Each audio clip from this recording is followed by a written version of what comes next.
Hi, I'm Bernie Cooper. I hope you're enjoying Stable Boss. We've got a great offer on hand for you from Luxbet.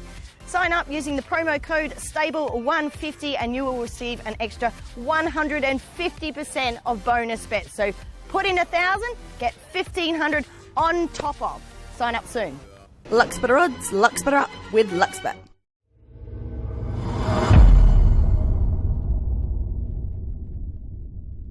Trainer Tony Gollan joins us again this morning on Stable Boss. And Tony, how did you pull up after winning the $500,000 bonus here on the weekend? Well, considering it was New Year's Eve, I'd say I was a bit rough on Sunday, but no, it pulled up really well. And the most important thing is that most important has pulled up well.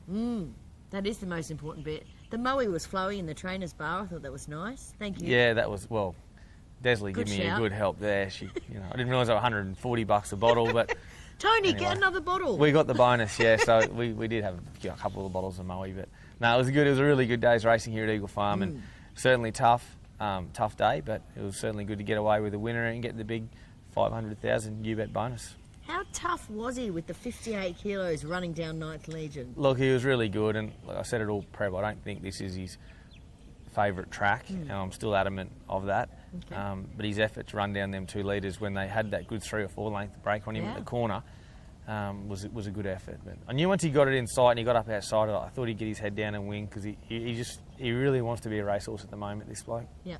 So I've talked to you and I've talked to Linda Huddy, the owner, and depending on how early I talked to you guys, you were sort of umming and ahhing whether you were going to actually even run in the Magic Millions. So tell us what his process is now. Well, the reason why is, I mean, he obviously saw the race and he just left nothing in the locker, did he? Like, it wasn't one of them wins where he could give it kicking and sort of sprint away from them and that. And he's up carrying the 58, and I've been worried about it all week, carrying the 58. And I knew they'd make him carry it, which they did, which is fair enough.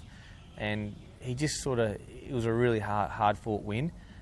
We're so deep into a preparation. His first run was at the end of June, so he did an amazing effort. He has had a week out, here and there, to places like Washpool and that for freshen ups and whatnot. But he's a pretty sound horse. He's incredibly sound. He's got these great powers of recovery, but you just wonder how much is enough and when are you towards the bottom of the well. And I just thought, watching the race in the weekend, I thought, geez, you really did give us everything you had there. And not that he does on other days, but I just thought that run would take a bit more out of him than normal. But I was amazed, even when he left the track, how bright he was. And Monday morning we put a saddle on him and give him a canter, and he'd come up here dancing and carrying on and off the track. So he's a hard horse to knock up. So we've given him just 3 or 4 days out in a little paddock and a little trot on the treadmill, and he comes back into Savo. We'll make a decision probably next Tuesday, post-gallop here, when Frad jumps back on him. And if you do run, because you have him on for 2 races. If he runs, he'll run in the 1400, he won't run in the sprint. Certainly deep into a prep now. I think the 1200, you get Hidden Pearls, and we've got Didn't Cost a Lot, them sort of horses, and they're going to scoot along. So he'd be off the bridle a fair way from home there. All right, let's take a look at your runners for this weekend, and you've got not a single doubt chap gelding in, never in doubt. Yeah, he was a colt his first start earlier in the year, and he trialled up really well then, and I thought it was pretty disappointing. I know it was a bit of trainer error, or the horse just wasn't ready, or what it was. He just raced very flat, put him out and gelded him straight away, brought him back. He's a nice horse. He's jumped had a couple of nice jump outs here prior to this race, but he's got a fair stumbling block in Toby Edmonds' horse. Yeah, he's won. He went beside a stablemate, and they sort of went together and won, and then he won one the other day. I think he beat the thing of Liam Birchley's. But as I said, he's got a fair stumbling block on his hands in the toppy. But he's a nice horse, this bloke. Once this Magic Millions sort of carnival goes away, he's a huge stumbling block. But he's a nice Saturday grade horse, there's no doubt about that. And you just never know in 2-year-old races sometimes. Well, she repeats what she did a couple of weeks ago. I've got a fair idea how she's going to go again in the toppy, but it is what it is. Okay, let's go to the Class 3 plate. You've got Just Orm, who I think you scratched the other day. He's first up from a spell. Yeah, we drew wide the other day, and I was just concerned he would have had a really hard run. We only had the 1 trial. So we didn't jump him out again. I just went to this race. He's drawn beautiful here.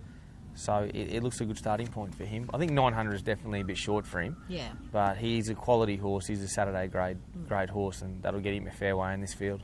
All right, Red Handle is also first up in the same race. Did she win at the Gold Coast last prep? No, she won at Ipswich. First up, and it made with a bit of sting out of the ground. So if the rain does come around, it won't hurt her chances. In saying that, in the prep, she just struggled last time. She's doing a lot better this time. She's matured a bit, and Okay. You'll see a more durable filly this time in work. As she went into the prep, she struggled to hold condition and whatnot. She's more durable this time, and she'll run very well. She's going to take on horses like Sir Donald. Yeah, look, there's a lot of speed in these races, as there should be in 900-metre scampers around the coast. But if a bit of rain comes, the track might play a bit off fence, and her barrier mightn't be so bad. But she's a Saturday quality horse, that's for sure. So these 3-year-olds, they're taking on a few older horses, but they are both nice horses. Yeah, indeed. Okay, Whiskey All Round. He ran 5th the other day. I'm not sure if we'll run him. He's drawn a bit drawn awkward, and he can get on one rein and make life hard for himself as it is. I thought his run was actually quite good. We're still with him doing several things that he shouldn't, but his run was quite okay. So there's a race at Eagle Farm in a few weeks, might suit him better. Okay, and then we go down the page to Themis. She's got a run, hasn't she? She's drawn 15, but she's going to run. Yeah, we're going to run there. I thought her last run was really good. The 2 runs at Eagle Farm were so-so. Her run at Doomben the other day was excellent. She was back on a slow speed and finished off terrific. Go to the 1400 is a big plus for her. Sting out of the ground on a normal turf track, apart from Eagle Farm, is a plus for her as well. So it'll all depend on how the track's playing. If it's playing inside, well then she's in a pair of trouble. If it plays where you can get back and make ground up the middle, she'll run very well. Yeah. Okay, that's a Class 6 plate. And also you've got Princess Charm. If she gets a run, she's second emergency. Yeah, we're dropping her back in distance, obviously. She's quite a nice mare, this, and put She's her up done to the well mile. this time in. Yeah, it was the first prep we've had her. Yeah, and the mile just sees her out. She got to the front the other day at the Sunshine Coast and just can't run the trip out solidly. So back to the 1400, very sharp, but certainly needs dry ground. But I think that's a race both them 2 horses can be competitive in. I think it's a nice just Saturday Brisbane race. Yeah, exactly. All right, tell us your plans for next week. Do you head down to the coast, or do you base yourself here and trip down to the sales? No, we'll stay at the coast. We get a room there every year for the week, but we come back quite a lot for track work and stuff. So it's a busy week. Start looking at yearlings either today or tomorrow. So, and then we're there every day. So no, it's fun, it's exciting, but certainly at the end of it, you're very buggered. And you're looking forward to getting home. But no, it's a good week. It's a great sale. There's something for everyone. Yep. Do you have a number? Do you go there with a number?